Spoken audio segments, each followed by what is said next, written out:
तो स्वागत है आपका हमारे YouTube चैनल में। तो आज हम बात करेंगे ऑपरेशन ब्लू स्टार के बारे में। तो चलिए जानते हैं। ये बात है 10 मई 1988 की। सुबह के 4:15 हो रहे थे। गोल्डन टेम्पल कॉम्प्लेक्स अमृतसर, उस शांत कुंड के बिल्कुल सामने काली बिल्लियां तैनात थी। नेशनल सिक्योरिटी गार्ड के ब्लैक कैट कमांडो। उनकी आंखों के सामने सिर्फ एक लक्ष्य था, 150 से ज्यादा कट्टर खालिस्तानी आतंकी, और हर एक के पास AK-47, और उनकी गोद में दर्जनों मासूमों की जिंदगी बंधक थी।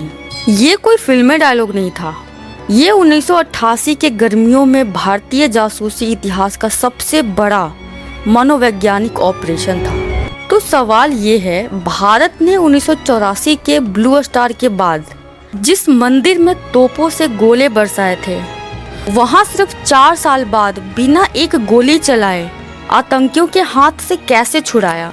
और उसके पीछे वो एक शख्स था जो रिक्शे का हैंडल पकड़े अंदर घुस गया था। लेकिन इस सब को समझने के लिए हमें 1984 की गर्मियों में वापस जाना होगा। जून 1984, ऑपरेशन ब्लू स्टार। भारतीय सेना गोल्डन टेम्पल में घुसी। जर्नैल सिंह भिंडरवाले का खात्मा हुआ, लेकिन मंदिर को भारी नुकसान पहुंचा। सिख समुदाय के एक बड़े वर्ग का गुस्सा चरम पे था। भारत सरकार ने सार्वजनिक तौर पर स्वीकार किया, हमसे गलती हुई है। दोस्तों, उस गलती की कीमत चुकानी पड़ी। पंजाब में आतंकियों की 30 से ज्यादा फैक्ट्रियां खुल गई। उन्होंने गोल्डन टेम्पल कॉम्प्लेक्स के हर कमरे में कब्जा जमा लिया। रूम नंबर 14 के अंदर एक ऑफिस ऑफ खालिस्तान खुल गया। यहाँ वे प्रेस कॉन्फ्रेंस करते थे।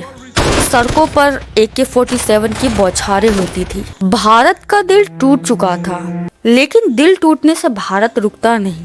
अब 1988 का मई, पंजाब पुलिस और केंद्रीय बल हर रोज मासूमों को मरते देख रहे थे। मई 1988 के अकेले महीने में 343 निर्दोष नागरिक मारे गए। आतंकियों ने गोल्डन टेम्पल के अंदर एक सेल बना ली थी। पूरे कॉम्प्लेक्स की परिक्रमा पर हर ओर बंदूकें थी, और हर रात वे हवा में फायरिंग कर अपनी मौजूदगी दर्ज करवाते थे। और हमारी सुरक्षा एजेंसियां खामोश थी। वे उसी सीन को दोहराते देख रही थी जो 1984 से पहले हुआ था। अब केंद्र सरकार को डर था एक और ब्लू स्टार का। अगर हम फिर तोपे चलाते तो सिख समुदाय का दिल हमेशा के लिए बिखर जाता। तो भारत सरकार ने एक डेडली गेम खेलना शुरू किया। 1988 की शुरुआत में पंजाब के तत्कालीन DGP KPS गिल ने कहा, हम बंदूकें नहीं बल्कि दिमाग से लड़ेंगे। यह दिमाग था ऑपरेशन ब्लैक थंडर। लेकिन असली चुनौती थी अंदर घुसना, बिना पहचाने, बिना पकड़े और बिना आतंकियों को शक हुए। यह मिशन असंभव लग रहा था। तब IB के संयुक्त निर्देशक अजीत डोवाल ने एक रणनीति सोची।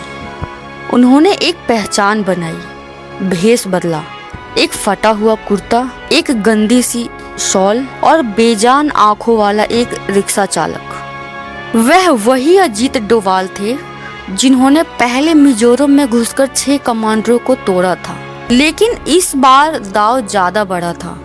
अब अंदर घुसने से पहले डोवाल ने उर्दू में एक जुमला सीखा, मैं पाकिस्तानी हूँ, ISI ने भेजा है। और वह रिक्शा खींचता हुआ स्वर्ण मंदिर परिसर के मुख्य द्वार पर पहुंचा। एक IPS अफसर, 1968 बैच, केरल कैडर, कीर्ति चक्र का विजेता, उस समय देश के सबसे शक्तिशाली खुफिया अधिकारियों में से एक रिक्शा खींच रहा था। आतंकियों ने उसे रोका। डोवाल ने उर्दू में कहा, साथियों मुझे अंदर जाने दो, मैं पाकिस्तान से हूँ, ISI ने तुम्हारी मदद के लिए भेजा है। उन्होंने उस पर विश्वास कर लिया।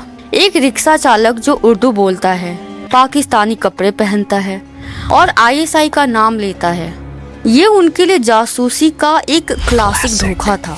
डोवाल अंदर घुस गया। उसने हर कमरे के अंदर गिनती की, कितने आतंकी, कितनी AK-47, कितना गोला बारूद और कहां पर बंधक हैं, किस समय वहां कौन मौजूद होता है। यह जानकारी उसने निकाल ली। और सोर्सेस के अनुसार ऑपरेशन से 2 दिन पहले डोवाल ने आखिरी बार जानकारी पहुंचाई अंदर 150 से 200 आतंकी हैं और उनमें से अधिकतर मनोबल खो चुके हैं। 9 मई 1988 को एक घटना हुई। अंदर से आतंकियों ने सीआरपीएफ के डीआईजी सरबदीप सिंह विरक के जबड़े में गोली मार दी। ये चिंगारी थी। 10 मई को एनएसजी के ब्लैक कैट कमांडो हर तरफ से घेरे में आ गए। स्नाइपर्स ने हर एंगल कवर किया, पानी और बिजली काट दी गई। लेकिन सबसे बड़ी चाल थी मीडिया। केपीएस गिल ने सैकड़ों पत्रकारों को आमंत्रित किया। पूरा ऑपरेशन कैमरे के सामने हो रहा था। नैतिक रूप से उन्हें एक एक कर तोड़ा जा रहा था। 41 आतंकी मारे गए और लगभग 200 आतंकियों ने दिन के उजाले में ब्रॉडकास्ट कैमरे के सामने घुटने टेक दिए। केवल 2 ब्लैक कैट जवान घायल हुए। मंदिर को कोई नुकसान नहीं हुआ। भारत ने बिना एक तोप चलाए जीत हासिल की। अब अजीत डोभाल को उनकी इस साहस भरी जासूसी के लिए कीर्ति चक्र मिला। ये किसी भारतीय पुलिस अधिकारी के लिए पहली बार था। लेकिन सुनिए, उनका नाम कभी भी सरकारी दस्तावेजों में ऑपरेशन ब्लैक थंडर के मास्टर स्पाई के तौर पर दर्ज नहीं हुआ। वे वही अजीत डोभाल थे जिन्होंने पाकिस्तान में 7 साल गुजारे थे और वे ही आज भारत के राष्ट्रीय सुरक्षा सलाहकार हैं। यही भारत की ताकत है, चुपचाप वार करना, बिना शोर के मात देना। दोस्तों, क्या आपको लगता है कि अगर आज अजीत डोभाल NSA न होते तो क्या भारत की खुफिया एजेंसियां इतनी ताकतवर होती? नीचे कमेंट में जरूर बताएं। अगर वीडियो अच्छी लगे तो लाइक करें, शेयर करें और हमारे चैनल को सब्सक्राइब करें। आपकी एक सपोर्ट हमें देश की अनसुनी कहानियां बताने की ताकत देती है। जय हिंद।